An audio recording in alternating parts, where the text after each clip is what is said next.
Estimado radioescucha, soy Federico Cruz, su brujo de lujo, en otro programa más de Ciencia, Cultura y El Pilón. Vamos a entrevistar a Óscar González, vamos a hablar de poesía y de una vez voy a explicar por qué me interesa mucho hablar con él. Me regaló un libro que es una nueva antología, lo van a ver ahora, nuestro productor lo va a poner, que se llama Al paso de los días. Lo leí, tocó varios puntos que me interesan mucho personalmente, entre otras cosas, por ejemplo, la Divina Comedia o la obra de Sor Juana, y además su misma obra poética. Y entonces, mi querido Óscar, muchas gracias por darnos su tiempo para poderte entrevistar. Al contrario, Federico, gracias a ti por la invitación. Tenemos como norma en nuestro programa, se llama Ciencia, Cultura y El Pilón, y que siempre le damos espacio para que tú solo te presentes. ¿Quién eres? ¿A qué te dedicas? ¿Qué patina en la vida?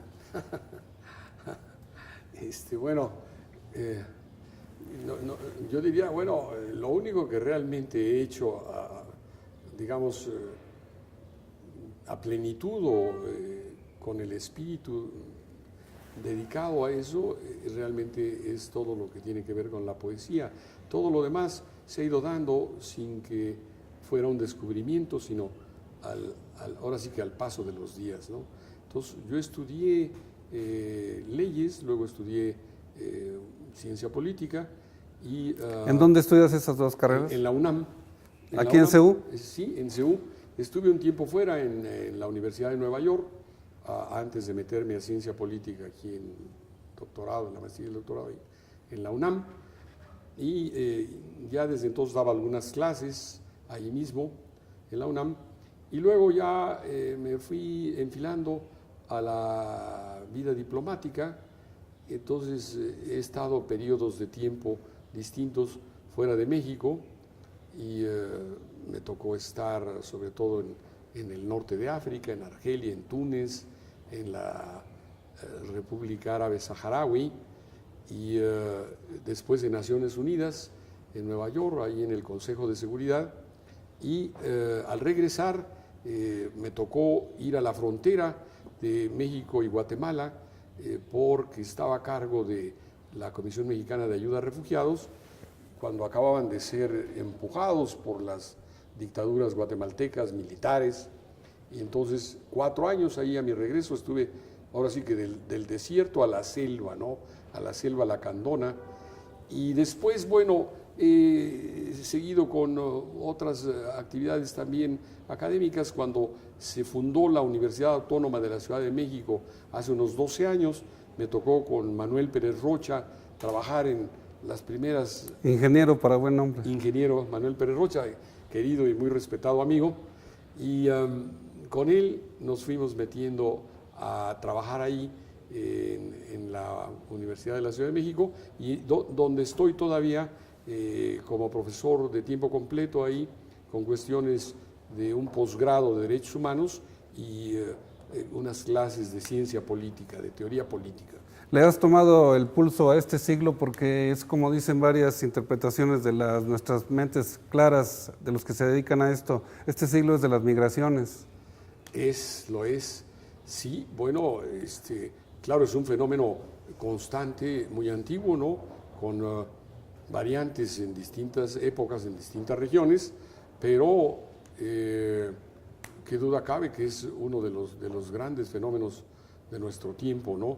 Y para el caso mexicano, que es sobre todo Centroamérica y México, en los flujos que van hacia los Estados Unidos, pues es, digamos, uno de los puntos más fuertes donde se da este fenómeno, este problema.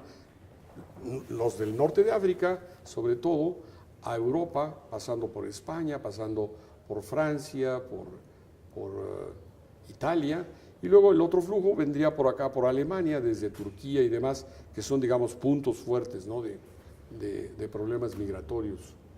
Qué terrible escuchar esto, lo que decía de la República, también el flujo de repúblicas no reconocidas dentro de los problemas internos de África, pero también los refugiados guatemaltecos que el ACNUR tenían acá en la frontera que teníamos con ellos, y luego el paso de la bestia, ese tren terrible, ¿no? Qué cosa, fíjate nada más, es increíble, ¿no? Que todavía, y a la vista de todo el mundo, ¿no? se diera esto de la famosa bestia, y no, en toda esa ruta no hubiera poder humano capaz de garantizar la seguridad, incluso la integridad física de toda esta gente, ¿no? que va siempre en condiciones terribles, y luego ya en algún punto, hará unos 5 años, ya se veía venir desde que yo estaba ocupado de esos temas de Comar, que trabajábamos con ACNUR, que los Estados Unidos presionarían para que cada uno de los países centroamericanos y México fueran deteniendo en sus fronteras estos flujos migratorios, pero ahora lo han impuesto, es una exigencia. Entonces, que le hagan el trabajo sucio al imperio. Que le hagan el trabajo sucio, entonces es una cosa terrible, ¿no? Sí. Cuando, fíjate, Óscar, que me tocó dar una plática en la Universidad de La Salle para mencionar el problema de las elecciones, que es lo complicado que tiene todos los claroscuros de lo que viene ahora para México. Pero al final yo encuentro mucha fuerza espiritual en este país y mencionaba ciertas cosas, y una de ellas es, por ejemplo, el fenómeno de las patronas, cómo la gente más humilde de México ayuda a la gente más humilde de Centroamérica para darles de comer. Yo creo que es absolutamente cierto. La solidaridad real, concreta, ¿no? De la gente se da mucho más viva y constante, ¿no? Abajo, en clases medias y clases proletarias, clases obreras o grupos campesinos, obreros, y gente, pues sí, que está en condiciones de necesidad tan grave, ¿no? Como que van a arriesgar la vida, porque es una parte de la política que siguieron, y de dónde más puede venir sino desde Washington, de favorecer que los asaltos se convirtieran en asesinatos masivos de migrantes, ¿no? Para desalentar de una manera terrible ese flujo migratorio.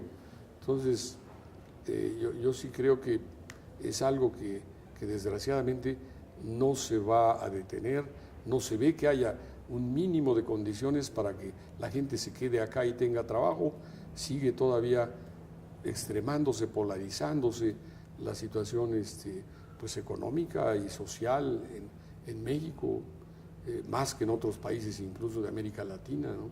Lo terrible que se da que Estados Unidos haga un muro como el que lo tiene Israel allá en nuestra frontera, y eso que tenemos 3,000 kilómetros, yo creo que en 10 años plantean hacerla de costa a costa. A lo mejor es posible. Ya ves que las planchas de metal que utilizaban para los aeropuertos de Estados Unidos en Vietnam son las que han utilizado para hacer este cierre de frontera en varios puntos donde se supone que hay más flujo, ¿no? de migrantes. Entonces, es muy simbólico también eso, ¿no? Que material de guerra para sellar una frontera tan amplia, ¿no? como la de México con Estados Unidos. Pero por otro lado, no podemos desconocer que las cosas poco a poco van cambiando. Lo acabamos de ver ahora en esta 6ª cumbre de jefes de Estado en Panamá, donde ya hubo una confrontación política, ¿no? de líderes latinoamericanos con el presidente de Estados Unidos, con Obama. Entonces, México desgraciadamente todavía está en el rezago del liberalismo, en el último trenecito del liberalismo, todavía está subido el gobierno mexicano, que sigue siendo pues una representación de la derecha y de los grupos más conservadores, pero las cosas están cambiando. Como ustedes ven, mis queridos video radioescuchas, platicar con Óscar González es, antes de empezar nuestra grabación, él decía que veía en mí que yo parecía hiperkinético, pero ya ven que el hiperkinético es él, desde que su cabeza, en lugar de pensamientos, da hasta idiomas por haber estado en el ambiente diplomático, y donde están los meros problemas, Consejo de Seguridad, el norte de África, el sur de México, y la claridad con la que la puedes ver, cómo transmitir eso a los muchachos, que eso lo vamos a dejar un poquito después, quiero tocarlo especialmente, Óscar, pero quiero también decirles a mis queridos video radioescuchas que las sorpresas que encontré en tu obra, la primera que encontré es un comentario de Vilma Fuentes. Ella la conocí yo en París en 83, Qué personaje, ¿eh? Sí, cómo no. Qué personaje. Sí lo es, sí lo es. Qué personaje, desde que está platicando con sus personajes, con el personaje imaginario y platica con él, y voltea y habla de ti, y él dice, que me dice que te está viendo la cara de tonto, que es fabulosa. Y que les recomiendo a mis alumnos y a la gente que le interese, ella escribe semanalmente en La Jornada, ahí me parece, siempre ha estado todo el tiempo en París. Y su famosa novela esta, que creo que es una de las más logradas, se llama Lopitos, el rey Lopitos. La que acaba de publicar. Que empieza con esta línea, dice, ¿cómo no iba yo a saber quién era el rey Lopitos si fui yo quien lo mató? Así empieza su novela, ¿no? Qué frase. Una frase muy bien lograda, ¿no? Realmente. Ella platicaba cuando estaba casada con David Huerta, como en la ocupación de Ciudad Universitaria ella estaba embarazada, que iban pasando los tanques porque ella tenía un departamento ahí sobre más o menos donde vive López Obrador, y veía pasar y la impotencia que sentía ella, pero ella estaba ya muy avanzado su embarazo. Sí. No, es un personaje y una magnífica escritora y muy, muy buena amiga. Les digo, por ejemplo, qué dice ella aquí en la contraportada: sus poemas resplandecen, breves objetos, con esa luz disuelta de los atardeceres lluviosos.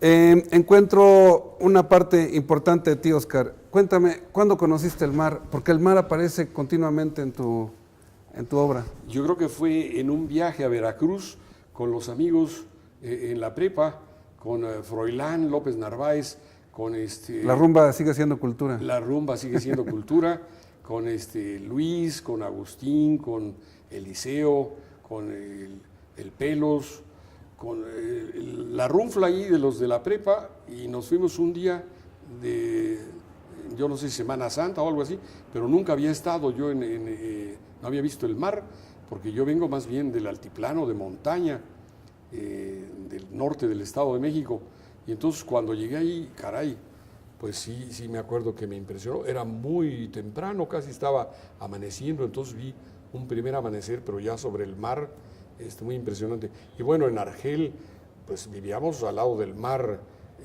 esos 3 años, ¿no?, en que estuve ahí. Entonces, claro, mares muy distintos, ¿no? Veracruzano, ahí estar en Mocambo, al norte de África. Sí, exactamente, más o menos, sí. Si pudiéramos tener un reloj de 12 horas sobre cómo se ha transportado el hombre, apenas sería como 2 minutos de que nos hemos transportado en automóvil, y el resto es en el mar. Hay toda una especialización de lo que es los navíos, su manera de ensamblar, todo el lenguaje especial que tenemos para el mar. Por eso me llama mucho la atención. Y no sé si estarás de acuerdo, Óscar. Yo creo que una división para mí muy importante es que, sobre todo aquí en México, es muy diferente nacer viendo una serranía que viendo el mar. Sí, definitivamente, ¿no? Son dos maneras de estar en el mundo, diría yo. Con el perfil, el horizonte de las montañas, ¿no? Y luego hacia la distancia, los valles, en fin, las colinas, lo que haya. Y el otro es, ahí sí, pues enfrentarse con yo diría, una versión terrenal de lo infinito, ¿verdad? El mar, estar parado frente al mar. Y bueno, ahí en particular en Argel siempre me llamó la atención no solo estas aguas azules, de un mar más bien pronunciado, profundo, sino la luz de las colinas estas, ¿no?, que casi la podías agarrar. Cuando ves que pintan a veces las nubecitas donde ponen a los santitos, luego que pasa un rayo de luz filtrado ahí entre esas nubecitas, estos como glóbulos, como aglomeraciones. Bueno, pues eso era frecuente en Argel en las mañanas, ¿no?, como perlitas pequeñísimas que con el rayo del sol, y luego el mar enfrente, ¿no? Siempre es muy, digamos, muy motivante, te atrapa, ¿no? ¿A quién te refieres tú cuando estás escribiendo tu poesía? Porque también es importante, ¿tus alumnos saben que eres tu poeta? Algunos sí, pero como que, claro, no llego al extremo de Pessoa, ¿no?, que creaba sus personajes y luego les daba vida, pero no solo en la literatura, sino ya en la realidad misma, ¿no? Alberto Caeiro, etcétera, que los hacía pasar como escritores vivos. Yo no llevo a ese extremo, pero sí Por un lado, todo lo que tiene que ver con los asuntos, digamos, de la justicia y de la política, de algún modo, y por el otro lado, todo lo que tiene que ver con la literatura y particularmente con la poesía. Entonces, cuando estoy en este campo, difícilmente mezclo con el otro y viceversa. Entonces, solo algunos de los que se llegan a ser más cercanos sí puedo platicar de literatura, pero normalmente no. Pero también he dado clases aquí de literatura, con eso sí, ahí sí de lleno. Porque también dentro de las cosas que, bueno, de lo que pude ver, hay varias cosas. ¿Puedes leer algo que tenga sobre el mar? Sí, yo creo que sí. Mira, puede ser. Bueno, aquí hay uno que se llama Pescadores. Viene. Dice, tendido el cuerpo y en reposo, en las puertas del sueño, difusas claridades con destellos azules golpean los párpados, sobresaltan un pie, un brazo del extenuado pescador. Pescadores, hombres que atamos largos y pacientes hilos, sobre cardúmenes de estrellas navegamos. Hay otra parte que me encantó a mí, que dices el insomnia. Sí. Déjame ver si está por acá. Insomnia. Acá está. Pero es un poco más largo. No demasiado, pero si quieres lo puedo leer. Ese o este que a mí me gusta especialmente. Constelaciones vagas. Constelaciones vagas, sí. Dice, de tu existencia aquí, de tus afanes y presencia en la terráquea esfera, ¿qué saben los dioses y los astros? Un átomo de luz, constelaciones vagas, ¿te dicen algo? ¿Saben algo de ti? Corpúsculo de polvo sideral. Hay otra cosa que me llama también la atención. ¿Cómo es tu encuentro con los diferentes idiomas? Porque, por ejemplo, incluso tienes uno con título en italiano, Donna mi prega. Sí. Bueno, yo estudié desde antes de salir de México. En la prepa iba yo a la Alianza Francesa, sabía algo de francés y también estudié inglés, pero ya de la prepa en adelante, o sea que siempre mi pronunciación en uno y otro ha sido defectuosa, ¿no? Inevitablemente, pero bueno, suficiente yo creo para usar los dos idiomas. Italiano, llevé un curso de italiano, llevé otro de griego, otro de latín, todavía se podía hacer en mi tiempo en la prepa. Aparte de las etimologías. Aparte de las etimologías. Entonces, ¿Te acuerdas el libro que llevaste? De Puga, el maestro Puga, no me acuerdo el otro apellido, pero era el famoso libro de etimologías de Puga. Yo llevé el de Agustín Mateos. Ya. El de Mateos no, ese no me tocó a mí, me tocó el otro. Y luego, bueno, me tocó con Eusebio Castro, latín, que se me quedaron por ahí algunas letras de canciones en latín, como esta de Gaudeamus igitur, Juvenes sum dumus, non jocondam juventutem, non jocondam, se me van ya, pero bueno, me llegué a aprender algunos versos en latín. Estamos entrevistando a un poeta que maravillosamente su buen decir, su buen hacer, todo lo que su cabeza nos puede proporcionar, ya se estarán dando cuenta, es nuestro segundo programa con él. En fin, Óscar, va a leer a continuación, Óscar, un poema que tiene que ver con lo metafísico. Y nada más solamente una anécdota, Óscar. Yo tengo estudios de filosofía aquí también en nuestra ciudad universitaria, y quien me guió en esos estudios fue Eduardo Nicol. Y llevé metafísica con él 4 cursos, que nada más teníamos que llevar uno, y luego el seminario, que a mí me pareció extraordinaria la presencia del maestro Nicol, de los pocos filósofos que pudieron hacer filosofía en México, ¿no? Sí, de los que llegaron de España, ¿no? Sí. Y muy, muy destacado, muy notable.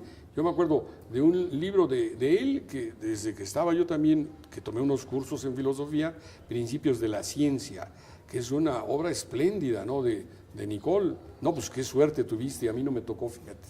Me tocó estar en alguna conferencia o algo así, pero muy de pasada, desafortunadamente, pero pues en buena hora que a lo mejor coincidimos ahí sin darnos cuenta muy bien en esas épocas. Me tocó Ricardo Guerra de director. Sí. A mí me tocaban algunos de los seminarios de Guerra sobre Hegel, sobre Heidegger. Ir ahí a la Facultad de Filosofía donde los tomábamos, ¿sí? Y bien, entonces pues escuchamos. Mira, esto es algo más bien reciente que he hecho, que les estoy poniendo sonetos metafísicos o poemas metafísicos, y he ido reuniendo varios que hice ahora que estuve en un medio sabático en España. Ahí es donde fui empezando. ¿En qué parte de España? Estuve en Barcelona y en Madrid el semestre pasado, y ahí pude empezar a trabajar estas cosas. Y bueno, si te parece, uno que puede sonar extravagante, extraño, pero le puse abracadabra. Viene de ahí. Dice ahí, imberbe aún, oías decir en misa, palabra de Dios, y repetir, palabra de Dios, y tú decías, abracadabra, como jugar al círculo de tiza. Ya desde entonces, en los años mozos, quedaba en tus oídos resonando la pregunta crucial que, razonando luego, iría a dar a los pozos de la escéptica sabiduría. ¿Crea el divino verbo al hombre, o es este el que al dar a Dios nombre lo recrea? ¿Es pura habladuría? Del infante o del viejo, solo risa nos queda ante el enigma, una sonrisa. Vemos que traes otros libros. Yo estoy, aparte me apantalló, les digo a mis video radioescuchas, esto de la avena africana, de edición de Verdealago y además numerada, edición bilingüe. Qué maravilla esto. Platícanos un poco de esta, la Venus africana. Esa era una escultura que estaba en el Museo de Argel, enfrente de donde vivíamos en Idush Murad. ¿Estaba? Está, ¿no? Está. Sí, está. Lo que pasa es que estábamos nosotros ahí con Adrián, Octavio y yo, a fines de los 70s, ¿no? Y había que subir esa colinita, y ya al llegar a una de las salas principales estaba esa escultura que es muy hermosa, que según la amiga que me regaló las fotografías, 8 placas de daguerrotipo, ¿no? Las podía uno ver en todo el derredor en distintas horas. A veces iba temprano en la mañana, a veces a mediodía, a veces en la tarde. Entonces tenía, digamos, los distintos ángulos. La belleza tiene que ver con la luz, ¿verdad? Yo creo que sí. Yo supongo que sí. Y con la oscuridad también.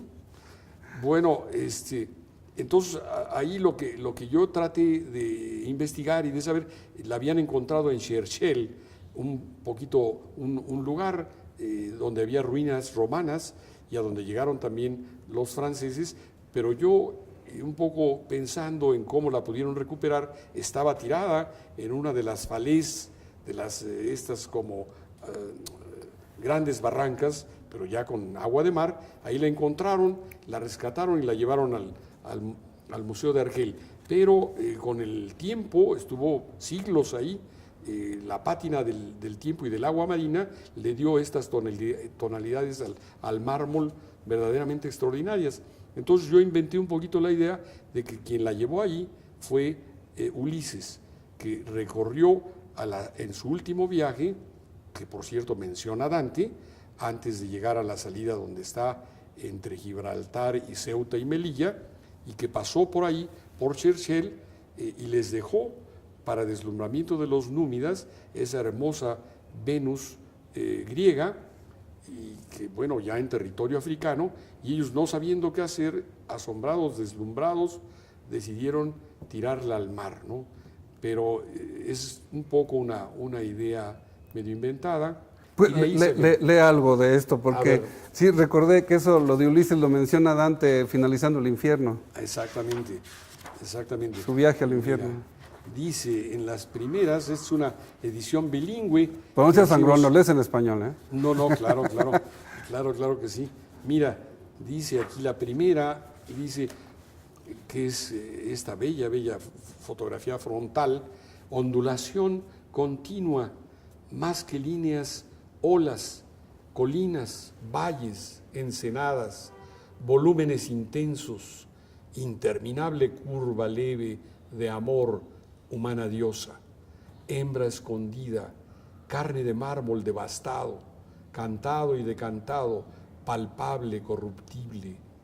Eres aquí creciente luna, grano que se levanta, flor que nace, Venus de miel, de sal, en tu costado el mar descansa. Una pregunta tonta, Oscar, ¿se puede adquirir este libro? Qué maravillosa edición tienes. Pues me hizo la traducción Jacques Belfroy, que es este escritor francés, que es el que hace pareja con el marido precisamente de Vilma Fuentes. Entonces, él, junto con una chica francesa... ¿La traducción sería bello frío? Es más o menos, podría ser, sí. Y acá, bueno, ya en el último es donde precisamente hago una referencia a Ulises. Es la última foto. Dice, ahora el alba, Venus que nace y crece y en un espacio inacible, irrepetible, se detiene. ¿Quién sino tú, Ulises, para mirar un sol de frente? Ella no sabe si eras ya o serás desde ahora ciego. En cambio tú no ignoras que si destroza el tiempo, no corrompe jamás la belleza. Ante ella abismado, hincado, avasallado, rinde tus armas, vuelve a la gruta primordial, muere, descansa. Bajo su invocación fundaste la eterna ciudad. Por eso, mis queridos video radioescuchas, en el anterior programa puse mañosamente la obra Penélope de Joan Manuel Serrat, que era la mujer que estaba esperando siempre a Ulises de sus viajes interminables por ahí. Exactamente. Hay una parte importante de esto, Oscar, sobre todo tú que estás acostumbrado a viajar. En las vidas paralelas, Plutarco menciona sobre el personaje que le dice a la gente que cuando no quieren salir los capitanes del barco, de sus barcos, y les dice, navegar es necesario, vivir no es necesario. ¿Sí? Y así te veo a ti, y no me refiero geográficamente, sino que has tenido la maravillosa oportunidad de los idiomas para poder, y se siente luego cuando uno te lee, los idiomas, cómo los tienes perfectamente como tabiques, haciendo algo maravilloso con las palabras. Pues siempre me ha gustado leer y traducir algunas cosas. Ahí tengo en esta antología precisamente dos versiones, una de John Donne, y otra de Yeats, y una más, no me acuerdo ahora, ¿cómo se llama?, de Blake, que son versiones libres, ¿no?, de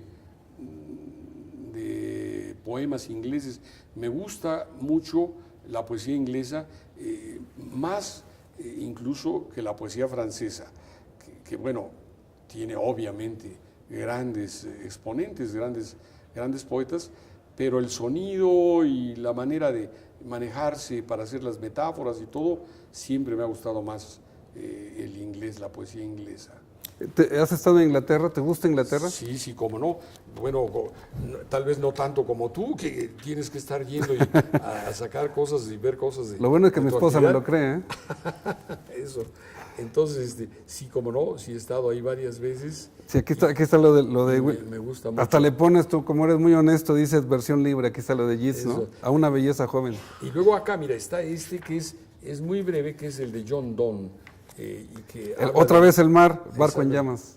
Barco en llamas, ese es muy pequeñito, si quieres leerlo. A ver, viene de ahí. Dice, fuera del barco en llamas, de las que solo puede salvarlo el hundimiento, varios hombres se aferran a las tablas, todo perdido, todo lo que en el barco se encontraba, quemándose está, hundiéndose en el barco en llamas. ese es John Donne. Y aquí también en alguna vez mencionas, y fue el Santo Cordero del Señor, acaso visto en las dulces praderas de Albión, ese personaje porque se le da el nombre de la pérfida Albión, finalmente quedó así, ¿no? Así es, sí. Por eso es que a mí me interesaba mucho platicar contigo, porque por ejemplo tienes el Chacmol. Yo recuerdo en 71 que fuimos en ingeniería estaban haciendo el aeropuerto, y lo único que había en Cancún era el Chacmol, y sobre ahí estaban haciendo el aeropuerto. ¿Por qué el Chacmol te llamó la atención? Bueno, porque cuando iba yo ahí a la frontera con Guatemala, con frecuencia íbamos a Campeche y a Quintana Roo, y entonces andábamos en toda la zona maya, y había en varios lugares también esculturas de Chacmol. Entonces se me hacía como, digamos, la personificación de la divinidad, digamos, por excelencia, ¿no?, en todo ese mundo, el mundo maya. Y entonces la postura esta que está en Chichén Itzá, como recostado, pero no dormido, sino digamos, en una posición relajada. Y entonces cuando íbamos ahí a uno de los cenotes, y que a una comida o algo ahí, yo veía en las jaulas de ese pequeño restaurante que tenían un mono y una cacatúa, entonces los dos como si estuvieran conversando ahí, el mono acá y el pájaro con sus plumas de colores, ¿no?, del otro lado, y como si estuvieran conversando. Entonces de ahí me vino la idea de decir, bueno, en este mundo donde Chacmol es el que rige, ¿no?, la naturaleza y la vida animal y humana, pues por eso le puse el título ese, ¿no?, Chacmol. Entonces casi le diste sentido a Octavio Paz con su monogramático. La cacatúa estaba pensando que era el monogramático. Más o menos podría ser alguna equivalencia. Puedes leer algo, aunque sea un poco, porque a mí me emociona mucho lo del cenote. Mira, dice: junto al cenote azul, bajo la roja sombra del flamboyán, Chacmol sueña despierto. El jabalí y el mono parecen conversar en extraños dialectos. Un enjambre de zánganos en celo zumba y se eleva, busca el tálamo real, el verdadero cielo. Luego la lluvia suena y reverbera, muda colores de la hierba, el agua, las arenas. Con tropical bostezo complaciente y sereno, Chacmol dirige la mirada a otros dominios de su vasta naturaleza, y antes de despedirse nos devuelve la luz, el sol, la quietud de la selva. A ver, mi querido Oscar, ¿qué más obra tienes para poder pasar a otra cosa? Porque veo que tienes varios libros ahí. Todo esto los vamos a sacar foto y sale en la producción para que la gente lo conozca. Bueno, primero saqué una cosa en la UNAM, Tiempo Adentro, después en el Fondo de Cultura Hoguera sobre el Agua, y luego un poco más adelante una colección de sonetos que se llama Daguerrotipos, y de ahí en adelante, bueno, luego esta colección de poemas que es reunir todo lo que había ido publicando, que reunía cosas de 1970 a 1993, después saqué algo más, Contraseñas, que son también todo cosas sueltas, ¿no?, diversas. Luego ya de ahí... ¿Este blanco qué es? Esto es una cosa muy reciente que acaban apenas de publicar, que apenas vamos a presentar, donde yo hago la nota introductoria más o menos amplia sobre Isidro Fabela en las letras, tanto su colección de cuentos de La tristeza del amo, como un discurso que hace sobre nuestro señor Don Quijote cuando entró a la Academia de la Lengua. Entonces yo releí estas cosas y me habían pedido que escribiera esta introducción, y es eso lo que hice. Pero esto es una cosa, más bien un pequeño ensayito sobre Fabela en las letras. Isidro Fabela era abogado, ¿verdad? Sí, era abogado, sí. Él se dedicó, claro, pues sobre todo toda su vida a cuestiones internacionales, ¿no? Qué bonitas ediciones, porque es la misma que tienes tú aquí en El Paso de los Días. Exactamente. Que tiene, este es ¿cómo se llama este aparato? El astrolabio. Astrolabio. Sí, y sobre todo tiene la importancia que tiene tu voz. Hay un disquito que pusieron ahí, sí, con la grabación, acá al final, Ajá. de Sí. la lectura de algunos de los poemas. Estás trabajando actualmente, los que nos acabas de leer, ya está para estar el libro, o sigues produciendo para hacer otra nueva obra. No, estoy apenas en la elaboración ahí de esto que yo llamo sonetos metafísicos. Tengo una veintena, entonces por ahí 2, 5, 10 más, no sé. Probablemente ya entonces una revisión final y poderlos sacar, ¿sí? Pero bueno, no hay que excederse tampoco en eso, dicen, por si no se exige uno, digamos, un cierto rigor, ¿no?, al seleccionar las cosas. Entonces, pues ya te vas por la fácil y entonces eso puede ser contraproducente, ¿no? Me refiero en cuanto a que uno mismo procure exigir lo necesario, ¿no?, de cada poema o de cada libro, ¿no? Y aquí hay otra cosa importante sobre la antología. ¿Por qué la antología? Bueno, es que yo había hecho esta otra primero, que te digo que es del 73 al 90, del 70 al 93, y esta última, pues es de ahí en adelante, ¿no?, hasta la fecha. Entonces, había yo sacado unas cuantas cosas, te digo, por ejemplo, la cinta de Moebius, que son también... Esa se la tienes aquí. El poema sí, y entonces me pareció que se daba la oportunidad cuando me invitaron a hacer algo para esta colección, que se llama Suma, en el Estado de México. Félix Suárez, que es un poeta muy destacado y buen amigo mío, me invitó, y dije, bueno, es la oportunidad de sacar no solo poesía reciente, que le puse esto de Al paso de los días, sino algunos de los trabajos de ensayo sobre poética. Por eso puse primero poesía, luego poética y luego como crónicas al final de algunos textos en prosa que hice cuando estaba en Argelia. Y los dos ensayos, los tres, son una conferencia sobre Dante, otra que es decir, cuando se hizo un congreso internacional sobre la obra de Sor Juana, que me metí a fondo con el Primero Sueño, ¿no?, el gran poema metafísico de Sor Juana, y luego ya por mi propio interés, que es las lecturas que, digamos, off the record, ¿no?, que hago por mi parte y nada más por el gusto de hacerlo, que es la obra de Heidegger, que hace muchos años que leo. Yo siempre lo recomiendo para dormir en las madrugadas. Sobre todo el ser y el tiempo. Exactamente.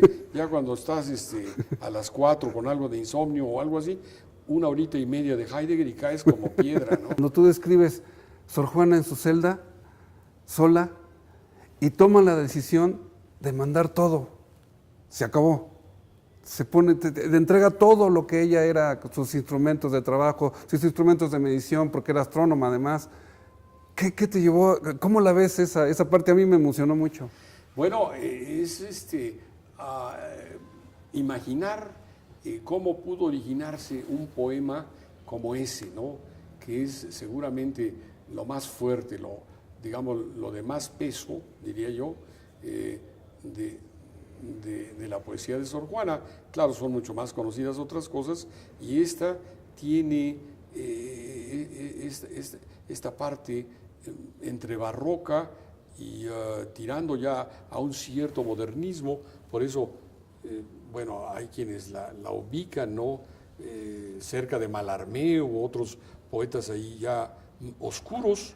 Entonces, un poema oscuro. Entonces yo dije, ¿cómo puede haber llegado a la cabeza y al espíritu de esta monja, cuyo carácter era más bien suave, apacible, ¿no?, muy cordial, un rasgo, digamos, como de blancura en su carácter? Alguien lo señala de sus biógrafos. Entonces me fui haciendo la idea de cómo le pudo llegar el pie del poema, que siempre es con lo que se empieza, ¿no?, 1 o 2 o 3 renglones, ¿no?, y luego ya se va solito elaborando por sí solo en buena medida, y si no te suelta, es lo que yo así imagino en ella, ya te va dando el desarrollo, o esa es una posibilidad. La otra, entra el pie de entrada y el otro de salida. Como empieza y cómo terminaría, ¿no?, todo ese poema. Entonces, bueno,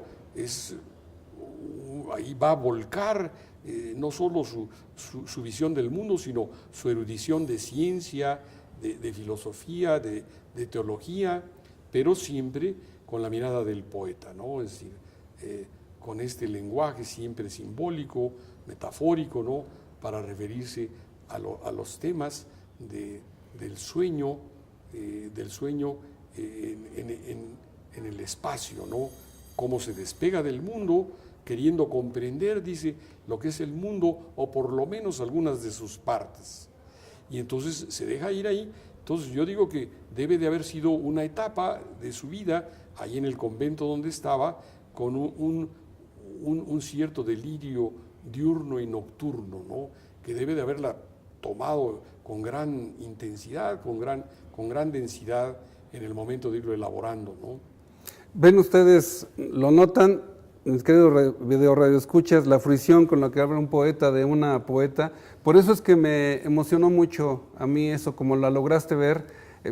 Obviamente mencionas Las trampas de la fe de Octavio Paz, que fue donde yo introduje, pero también en la obra, no sé si tú fuiste a ver a la Jesús Rodríguez, que hizo aquí en el Foro Sor Juana, qué extraordinaria versión. Sí, cómo no. Digo, además de que ella es una gran actriz y sobre todo directora, ¿no? Es decir, tiene una idea muy clara de lo que es la escenificación. Entonces, no es fácil meterse con un poema como este, ¿no?, de Primero Sueño, que son 900 y pico de versos, cerca de 1000 versos, cómo darle una versión que finalmente la gente se pueda acercar en un escenario, en un ámbito teatral, a meterse un poco a ese mundo de ella, ¿no? Y lo logra espléndidamente bien. Óscar, seguimos con Sor Juana y la sorpresa que me encontré cuando tú la ves en su celda sola, porque la poesía que tú me decías, que no la logran establecer, que si es moderna, que si viene a la tradición, pero ninguno de estos poetas está en un convento, en una celda. No, bueno, por eso es por lo que llama mucho la atención que esta monja vaya a hacer esto que llaman el sueño astral, que viene de ciertas tradiciones, ¿no?, europeas y americanas. Por eso yo menciono incluso ahí algunos de los trabajos de López Austin sobre cómo... De Alfredo López Austin. Alfredo López Austin, cómo se entendía entre los prehispánicos, los pueblos originarios americanos, los nahuas, en fin, el tema del sueño, y tenía un lugar centralísimo para su vida cotidiana, para sus anticipaciones y profecías, etc. Entonces, había el tlatoani, el tlalamantini, el que se ocupaba de hacer también la interpretación, o la que se ocupaba de hacer la interpretación de los sueños antes de salir, por ejemplo, a hacer búsquedas, excursiones, situaciones de peligro, combates, como ocurre obviamente en otras civilizaciones, ¿no? Y en situaciones de enfermedad también. En situaciones de enfermedad. Entonces, bueno, ¿cómo imaginar que esta monja, poeta, antes que nada y por encima de todo, porque era una mujer de ciencia y de teología y metida de lleno también, pero su mundo y su expresión más fuerte, más de fondo, era siempre precisamente simbólica y haciendo sus imágenes, era como se comunicaba. Entonces, ¿cómo le llegaron las primeras palabras y las primeras figuras poéticas al espíritu para luego irlas desarrollando y transformarlas en ese extraordinario y enigmático poema? Es un hueso duro de roer. Es un hueso duro de roer, pero vale la pena, sí.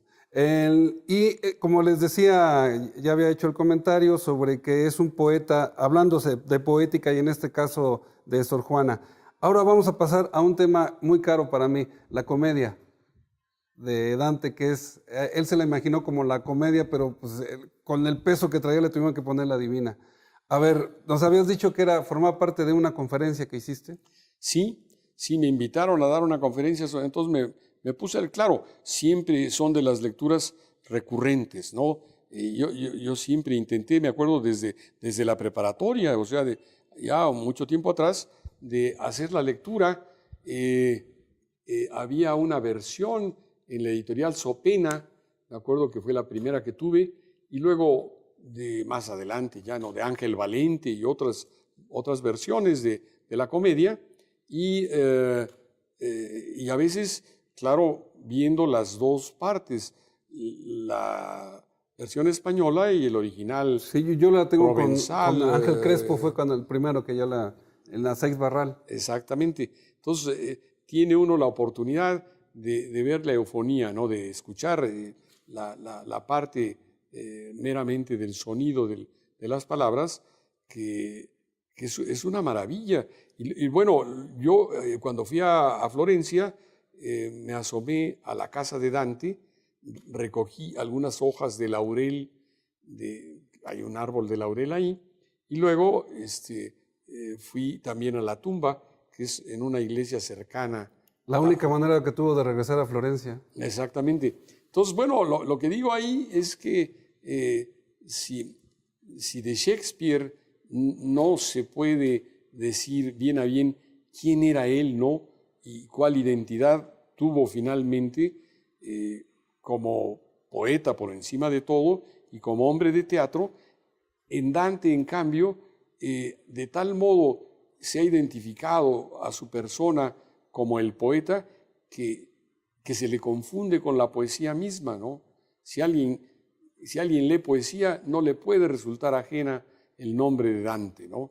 Entonces, un poco hago la descripción de su figura, de su propio desarrollo, de su vida en Florencia, y luego, bueno, va a entrar en problemas políticos, porque también lo atormentaban los temas, yo creo, del amor, de la justicia, y bueno, todo a través del ángulo de la poesía, ¿no? Y su concepción de la iglesia también. Su concepción de la iglesia. Su crítica al papado. Exactamente.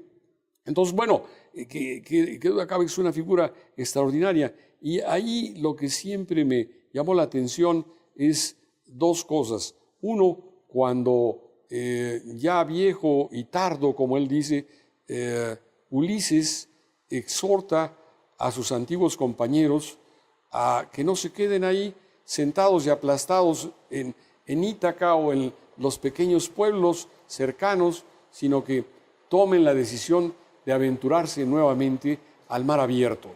Entonces salen y van a recorrer nuevamente el Mediterráneo, pero ya para salir al Atlántico, ¿no?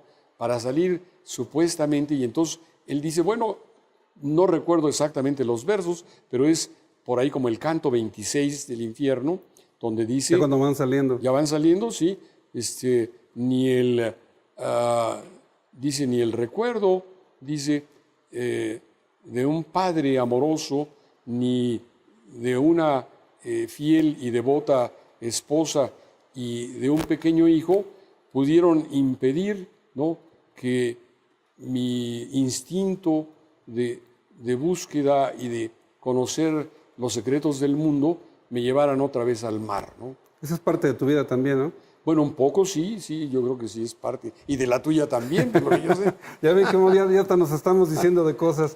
Pero otra cosa, mencionas una parte importante, que es una palabra muy sobada, un tópico muy sobado, que era un hombre de su tiempo, pero verdaderamente muy comprometido. O sea, agarraba partido y por eso lo sacaron de Florencia. Exactamente, él vivió exiliado, ¿no? Y él pensaba que digamos, lo que quedaría de su trabajo y de su esfuerzo, de su obra, eran sus proyectos de organización política, ¿no?, de el emperador o el papa, y cómo hacer, ¿no?, esta nueva visión ya al paso de la Edad Media de lo que podía proyectarse como, digamos, como una gran organización política. Entonces, él vivió mucho tiempo como exiliado, pero no es eso. Lo que quedó, y de qué manera, no, pues es la comedia. Hay una dos cosas importantes que mencionas, es el Ulises, donde se lo encuentra a la salida del infierno, pero también el hincapié que haces en el encuentro con Beatriz. Ah, sí. Y el encuentro con Beatriz es como cuando uno llega tarde y está la esposa con una cara de este tamaño, aunque sea para entrar al paraíso. Sí, bueno, ahí hay precisamente este famoso Dante o la poesía, está cuando ya terminó de recorrer, ¿no?, el infierno y el paraíso, y va a los umbrales ya para llegar al cielo, se le aparece Beatriz, pero de tal modo que no puede ni siquiera distinguirla, nada más ve un poco la figura con unos resplandores extraordinarios de claridad solar, y ahí es donde dice este poema.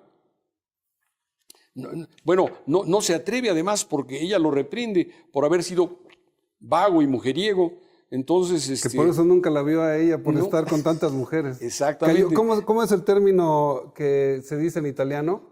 Aquí lo tienes, sobre el que andaba con muchas mujeres. Cuando le dice, y él se queda frío. Y ¿cómo le llamas aquí? Traviamiento. Traviamiento, es el traviamiento, ¿sí? Bueno, sí, es que le gustaban las señoras, evidentemente. Fioretta, Violeta, Pargoletta, y de eso da testimonio su amigo Guido Cavalcanti, del que yo hago esto de Dona mi prega. La señora me pide que le diga lo que es el amor, y yo no sabría qué decirle. Entonces dice,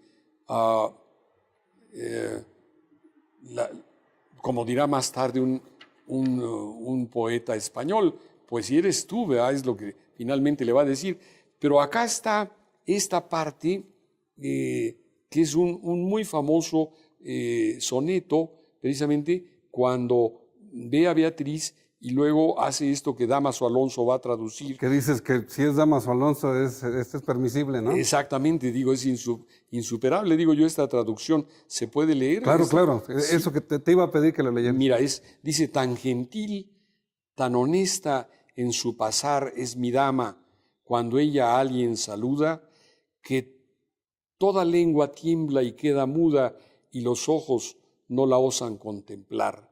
Ella se aleja oyéndose alabar, benignamente de humildad vestida, y parece que sea cosa venida un milagro del cielo acá a mostrar.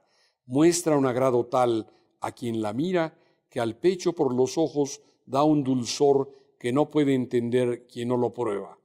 Parece de sus labios que se mueva un espíritu suave, todo amor que al alma va diciéndole, suspira. No puede ser. Me hiciste, y gracias a esto de que me volví a releer el encuentro con Beatriz, cuando ella está severa y una tras otra el rosario de Amozoc se le hace a Dante, y Dante no tiene más que clavar la vista, y todavía le dice ella, levántale vista, mírame. Exactamente, sí. Acá está el de Dona mi prega, que es brevísimo, que es esta versión, pero de uno de Cavalcanti que yo hice, que dice, bueno, no es versión, ahí en realidad tomé el título, ¿quién es esa a cuyo paso todos vuelven la mirada y deja con su luz temblando el aire? Aunque ella no lo sepa, es de luz el perfume que exhala. Entonces, imagínate, toda esa etapa, y en un lugar como Florencia, cómo debe de haber sido aquel mundo, ¿no? Extraordinario debe de haber sido ese tiempo, y la vida de una gente como Dante y como el mismo Cavalcanti, ¿no? Que es el origen, no el origen, pero sí, digamos, la eclosión, yo diría, de la lengua provenzal y todo lo que vendrá después entre Francia e Italia, ¿no? François Villon y otras gentes. Y todo lo que empiezan a hilar una mente como esta, hablando, por ejemplo, de Sor Juana Inés de la Cruz, que es un pozo de sabiduría que también él lo hace, un don de observación que ustedes los poetas deben tener para poder engarzar las ideas. Yo creo que ahí es más bien el ojo se da a quien lo tiene abierto de distintas maneras, ¿no? Una de ellas es la poesía y otra es la magia. y eso tú nos lo puedes decir, aunque no lo digas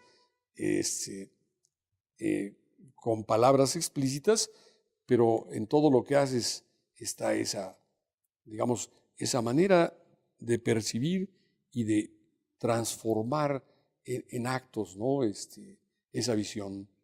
Decía, ahorita recordé cuando se conoce Julio Scherer, que era una personalidad, hace poco acaba de morir, que era una personalidad indispensable, como hay ciertos comunicadores que se vuelven indispensables en nuestro México. Cuando él se encuentra con uno de los colaboradores de él, Hugo Iriart, que era muy joven, y Hugo Iriart dice unas frases que me llamó mucho la atención, sobre todo ahorita lo que estás diciendo. Se inició esa finísima urdimbre para que los seres humanos sean muy amigos a través del tiempo. Entonces me gustó mucho, porque eso es lo especial, a lo que te referías, de cuando uno conoce a cierta gente, cuando yo leo tus cosas y sobre todo que le metes el diente a Dante. A ver, Óscar, seguimos, otra vez regresamos a lo que es Dante.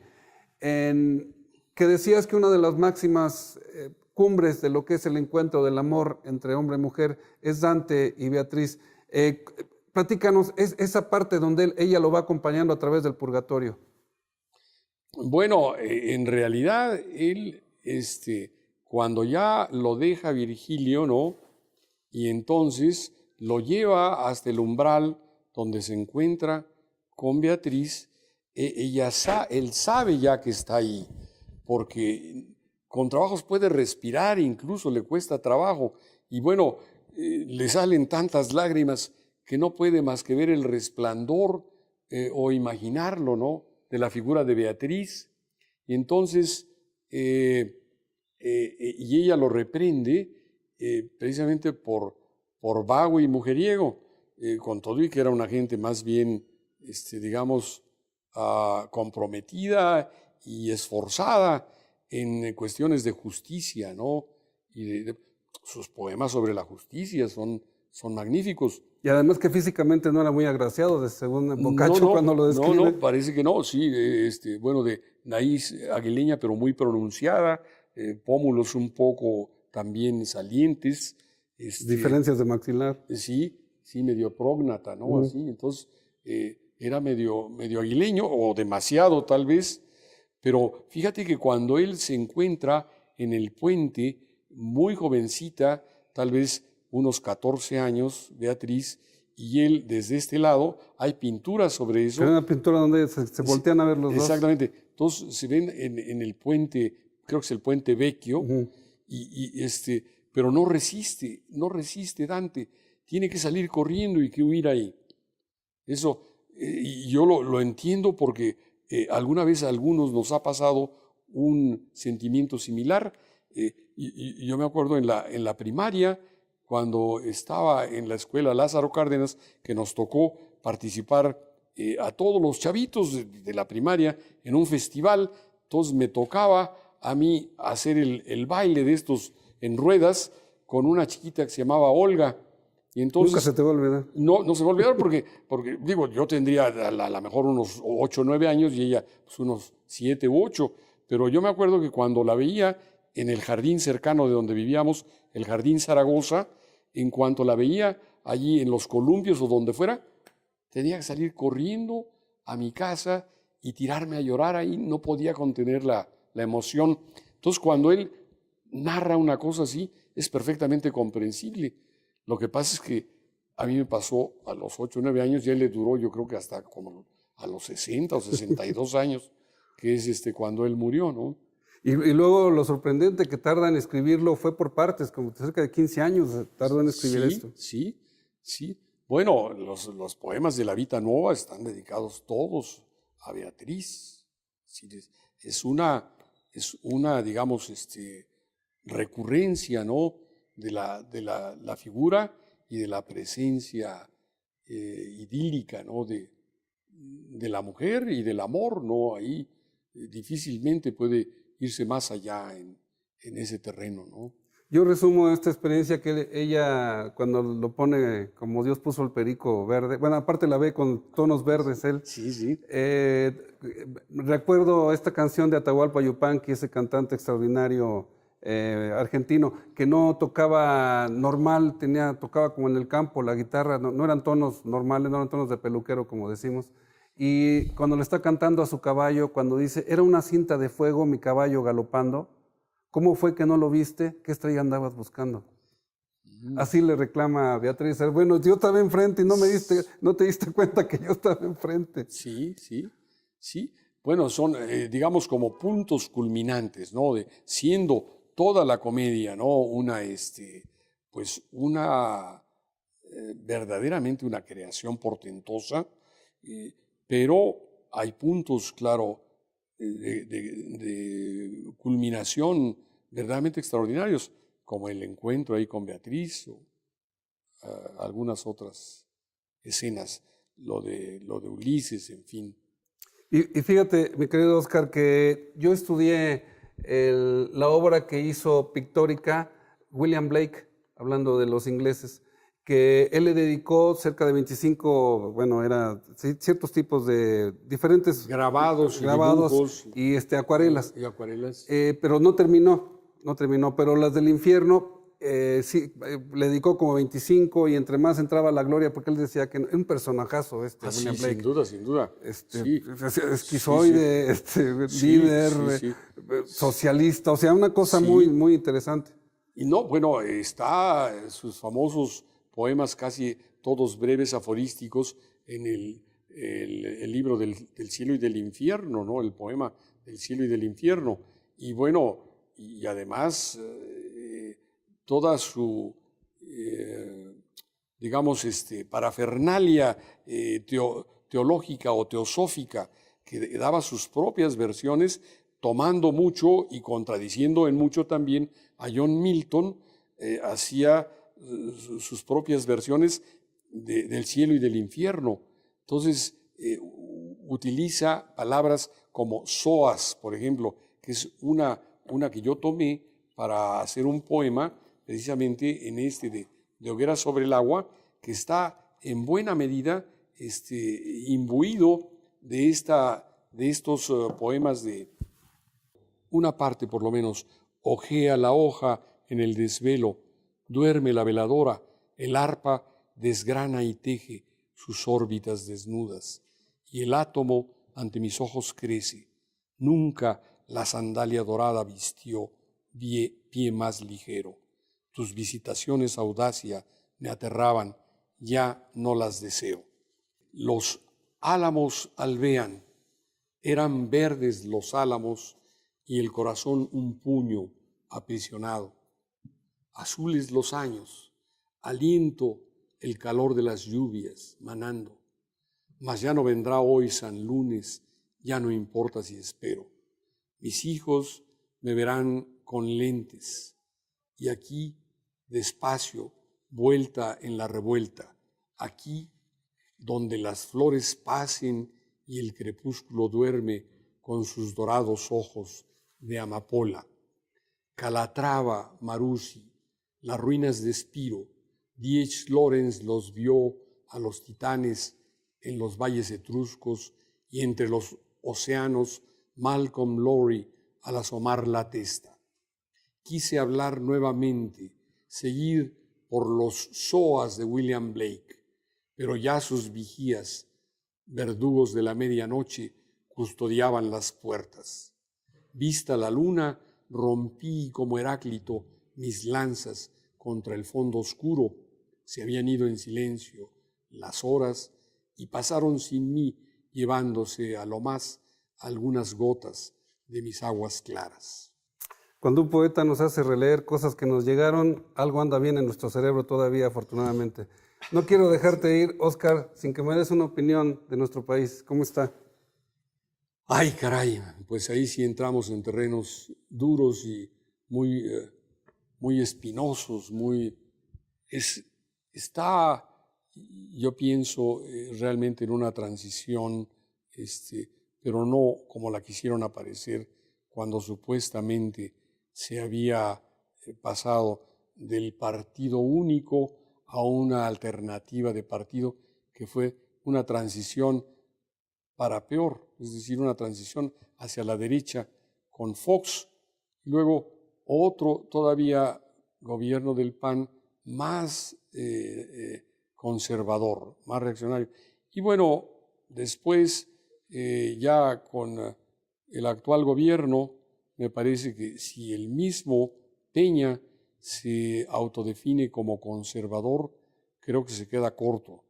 A mí me parece que estamos yendo más y más a posiciones verdaderamente reaccionarias. ¿Cómo es posible, se pregunta uno, que no solo se hagan lo que se llaman para ellos reformas y para muchos de nosotros contrarreformas, para seguir abriendo el país y entregándolo a los intereses extranjeros? Uno se pregunta si no es, claro, privativo de México, es parte de esta globalidad neoliberal, que es en realidad una globalidad neoimperial, ¿no? Donde se va extremando, polarizando cada vez más una superconcentración de ingresos y riqueza y una extensión de la pobreza y de la miseria casi sin límite. Entonces, en nuestro país está padeciendo eso gravemente. Es uno de los que tienen esta desigualdad más grave y más fuerte, yo diría a nivel mundial. Entonces, no veo cómo, si tú dejas no solo que vengan a instalarse centros de inteligencia de Estados Unidos en Paseo de la Reforma, en pleno centro de la Ciudad de México, o en Monterrey o en el sureste, sino que autorices que la policía extranjera norteamericana pueda utilizar armas en territorio mexicano, bueno, pues ¿qué nos queda? Pues al rato que de plano nos vengan a gobernar desde Washington, ¿verdad? Sí, desgraciadamente yo veo muy mal la situación en términos de un mínimo que cabría exigir de patriotismo y de conciencia de lo que significa rescatar la soberanía de un país como México. Escuchándote, Óscar, solamente nos queda hacer una súplica a los hados del universo que deben existir de alguna manera, para que, como decía Pancho Villa, nos sigas ayudando a columbrar con las luces de tu inteligencia, tanto en tus escritos como en tu visión muy clara que tienes política. Te agradecemos el tiempo que nos dedicaste, te agradecemos esta manera que tienes de ser en este planeta y gracias por estar aquí con nosotros, Óscar. Por favor, despídete. Al contrario, yo realmente desde que coincidimos, inmediatamente sentí yo el contacto, pues cómo llamarle, anímico, espiritual, ¿no? Entonces siento claramente una identificación de fondo y en buena hora por lo que yo veo como una naciente y creciente amistad en el mejor sentido de la palabra. Entonces, a mí me parece que todo tu trabajo, tu actividad, tu entrega a lo que haces y en particular el buscar la manera de compartirlo y de comunicarlo en buena hora, ¿no? Y todo lo que podamos hacer para apoyar un esfuerzo como ese, ni qué decirlo, ¿no? Gracias, Óscar. Muchísimas gracias. Fue otro programa.